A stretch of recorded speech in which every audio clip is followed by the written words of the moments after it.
Miami, Florida. The Mutiny Club was buzzing. Saturday night, June 14, 1980. The city was boiling with the cocaine boom. More than 300 people filled America's most dangerous nightclub, cocaine circulating openly on the VIP tables, drug traffickers mingling with corrupt businessmen and addicted celebrities, disco music blasting, Dom Perignon champagne flowing freely. No one was paying attention until the VIP table, where Griselda Blanco was sitting alone, smoking and observing with that icy intensity that made armed men tremble. At 37 years old, she controlled the most lucrative routes between Colombia and Miami, but to many traffickers, she was still just a woman. Carlos later stood up from his table, the 30-year-old German Colombian who owned an entire island in the Bahamas, where planes loaded with cocaine landed freely, his face red from cocaine and rage. Later marched through the nightclub like an offended emperor. His 6 armed bodyguards followed him. Other traffickers turned to watch because everyone knew something violent was about to happen. Later reached Griselda's table, slammed his hand down hard, making the glass jump, and shouted loud enough for the music to stop and everyone to hear every word. "You have a lot of nerve, woman. Do you think controlling a few routes in Miami makes you a real trafficker?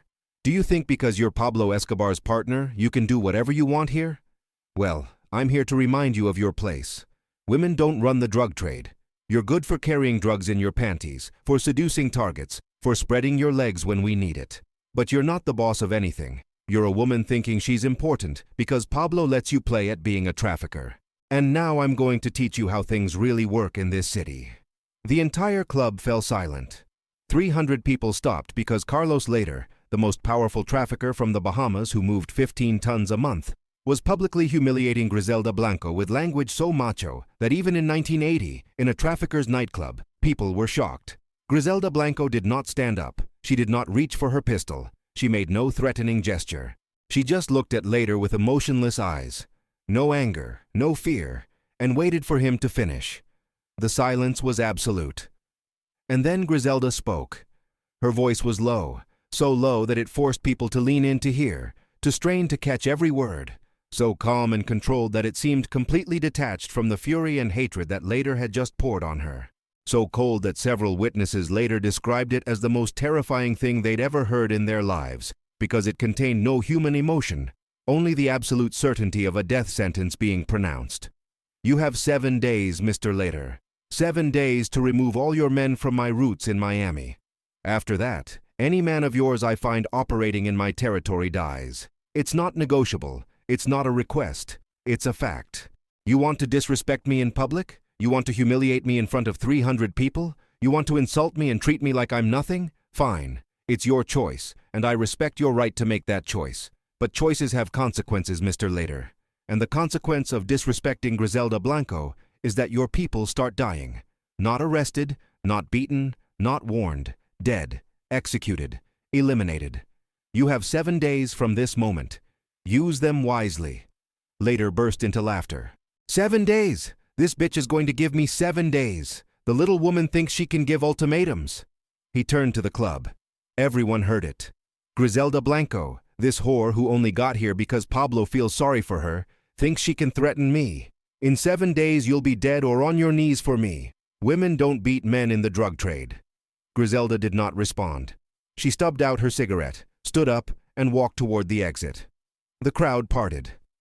Griselda passed Later without looking, past the bodyguards, and left the mutiny disappearing into the darkness. Later returned to his table laughing, ordered more champagne and cocaine, and spent the night telling how he had put that woman in her place. Carlos later slept that night believing he had won. 9 hours later, the first body was discovered. To understand the next 7 days, to comprehend how 8 men died with surgical precision reshaping the drug trade for 15 years, you need to understand what went through Griselda's mind while Later was shouting. She was not surprised. She knew Later despised her, that he considered her inferior, that he believed dominating Miami would be simple. But Later made the fatal mistake that arrogant men always make. He confused silence with weakness, patience with fear. While Later shouted, Griselda was making cold calculations. 8 main men of Later's in Miami. 8 targets that needed to die in different ways, sending a message to every macho trafficker, calculating how to use her network of loyal hitmen, paid informants, and corrupt contacts that made her invisible and lethal. Sunday morning, June 15th, The body of Miguel El Gordo Ramirez was found in Coconut Grove. 7 shots, 1 for each day of the deadline. Note stapled to his chest. 1 down, 7 to go. 6 days remaining. Later received the note by messenger. He tore the paper shouting that it was a bluff, 1 death was luck. He ordered them to find Griselda and kill her, offering $100,000 for information. But finding her was impossible. She operated through intermediaries, coordinating everything through a communication network that later could not penetrate. Monday brought the real terror. Not 1 death, but 2. Fernando Flaco Gomez was found in Brickell at 6 a.m., a single execution shot at the base of the skull. Professional, clean, no witnesses. The note, 2 down, 6 to go, 5 days remaining. And then, just 4 hours later, before the panic from the second death could subside, Ricardo Ricky Mendoza appeared in Key Biscayne. But Mendoza had not been simply killed. He had been tortured for hours, his fingers broken one by one, cigarettes stubbed out on his skin, until he was finally strangled with piano wire. The note on him said, 3 down, 5 to go, 4 days remaining. The message was clear. Griselda was not just killing, she was demonstrating variety, creativity, the ability to hit targets in multiple ways. Leader understood it was not a bluff. He doubled security, changed locations. But Griselda studied patterns, waited for the right moment, used informants. Tuesday, Julio El Chino Vargas died by bomb in Coral Gables. Explosion so precise that only he died. Demonstration of technical capability. Note, 4 down, 4 to go. Later, desperate and humiliated by the relentless sequence of deaths, called Pablo Escobar in Colombia that Tuesday night. The call lasted less than 5 minutes, but would change everything. Later demanded that Pablo control his partner, threatening that if the deaths continued, there would be total war between the organizations. Pablo listened to everything in absolute silence, without interrupting, just letting Later vomit his rage, his growing fear, his despair at seeing his operation crumbling. And then, when Later finally stopped talking expecting Pablo's support, the silence on the other end of the line lasted long seconds before Pablo responded with a coldness that Later would never forget.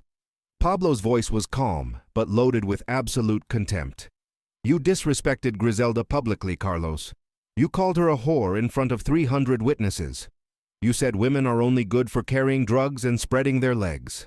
You said she only got where she is because I feel sorry for her.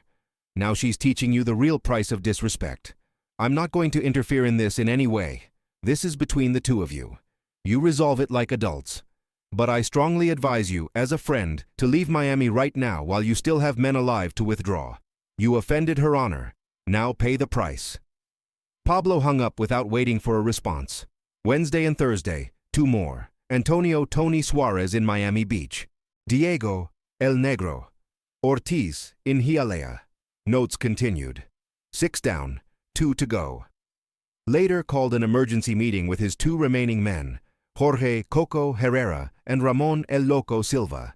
He locked them in a safe house in Kendall, surrounded by 10 armed bodyguards, determined to prove that Griselda was not invincible, that he could protect his people. Friday night, a car exploded in front of the safe house, creating panic and confusion. While the guards ran to investigate, a van arrived from the back. 4 men got out with machine guns and started shooting. The shootout lasted less than 3 minutes. When it ended, Jorge Herrera was dead, with 17 bullets in his body. Ramon Silva tried to escape over the roof, but was shot by a sniper positioned in a nearby building. 7 down, 1 to go. 1 day remaining. Later went into total panic. He had lost 7 of his 8 main operators in 6 days. 7 men dead with a precision that demonstrated superior operational intelligence, a network of informants he could not detect, and a leadership he had drastically underestimated. He sent a message to Griselda through intermediaries, offering to leave Miami, offering financial compensation, begging for the last man to be spared. Griselda's response was delivered by messenger on Saturday morning. Too late to negotiate. You had 7 days to leave. You chose to test if I was bluffing. 8 men die, not 7. That is the consequence of disrespecting me publicly. The 8th dies today. The last man was Luis Papo Cardona, Later's right-hand man. He spent Saturday in an improvised bunker in downtown Miami, protected by 15 guards, determined to survive the day and prove that Griselda had limits. But at 8 p.m., a woman appeared at the building's door posing as a food delivery worker. When they let her in, she drew a silenced pistol and killed the 2 entrance guards with headshots. Other hitmen entered immediately behind her. The shootout in the bunker was brutal and quick. When it ended, Luis Cardona was dead along with half the guards. The survivors were deliberately left alive to tell the story. The final note was left on Cardona's body: 8 down, 0 to go. Miami belongs to those who deserve respect. Never disrespect Griselda Blanco. Leave and never return. Sunday morning, all of Carlos Leder's operations in Miami had been shut down. He simply gave up, withdrawing all his remaining personnel, abandoning years of work and investment, retreating completely because Griselda had proven that continuing would mean more deaths indefinitely. The story spread through the international drug world like fire on gasoline.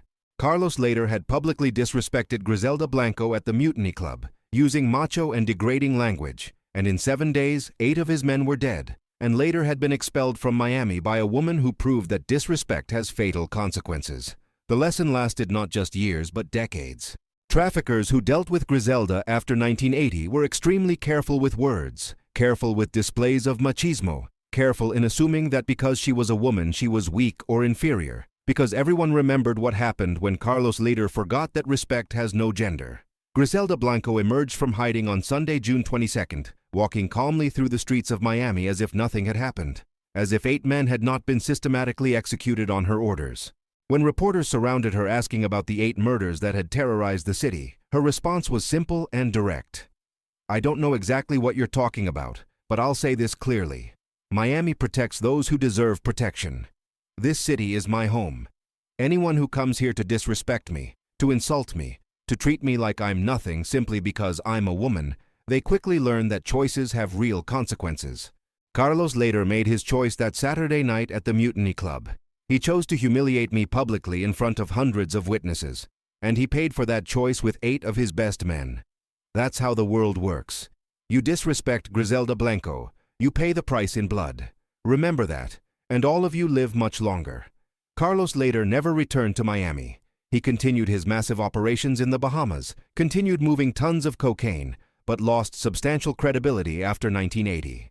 Within the Medellin cartel, Leder came to be seen as someone defeated and humiliated by a woman, and Griselda Blanco fully took over the Miami roots, turning them into a billion-dollar empire that moved more than $2 billion annually. She became a living legend, not just for expelling Leder, but because she established a principle that would govern international drug trafficking for decades to come. Never disrespect women in command, not in public nor in private. 8 bodies in 7 days. 8 perfect executions that demonstrated meticulous planning, superior intelligence network, and operational capability that few men in the drug trade possessed. A message written in blood that the drug world never forgot. The Queen of Miami had proven that respect has no gender, and that underestimating a woman because she is a woman is a fatal mistake.